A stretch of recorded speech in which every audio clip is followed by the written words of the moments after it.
আজ আমরা এমন একটা মোমেন্টাম স্ট্র্যাটেজি সম্পর্কে আলোচনা করতে চলেছি যার অ্যাকুরেন্সি হলো 85%। এই স্ট্র্যাটেজিটার জন্য আমরা ইউজ করব change in Y data plus super trend plus ভিভ্যাপ। অবভিয়াসলি আমরা সুপার ট্রেন্ড এবং ভিভ্যাপের সেটিংটা চেঞ্জ করব যাতে আমরা একটু অ্যাডভান্স ওয়েতে ট্রেড করতে পারি। আমরা সুপার ট্রেন্ডের সেটিংটা 20 করে নিয়েছি। তো এরপরে আমরা কি করব, আমরা সোজা অপশান চেনে চেঞ্জ ইন ওয়াই অপশানে আসবো। এখানে এসে আমরা ইমব্যালেন্স চেক করব। তো এখানে আমরা পুট সাইডে দেখতে পাচ্ছি 1,73,000 আর কল সাইডে আছে 4,80,000। তো আমি ইমব্যালেন্স দেখতে পাচ্ছি কল সাইডে সবচেয়ে বেশি, পুট সাইডে থেকে কল সাইডে সবচেয়ে বেশি, মানে কি চেঞ্জ জন্য বলছে মার্কেট আজকে বেরিয়ে যাবে।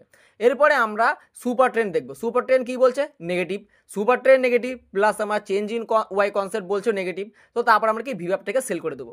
ভিভ্যাপটাকে সেল করার পেছনে একটাই কারণ ভিভোটাকে সেল করলে আমাদের স্টপ লস হান্টিং খুবই কমই হয়। এই স্ট্র্যাটেজিটাকে সম্পূর্ণভাবে শেখার জন্য তোমরা আমার ইউটিউবে আসবে। ইউটিউবে এসে প্রথমে যে ভিডিওটা আছে এটা অবশ্যই দেখে নেবে, কারণ অল্প জ্ঞান থাকলে তোমরা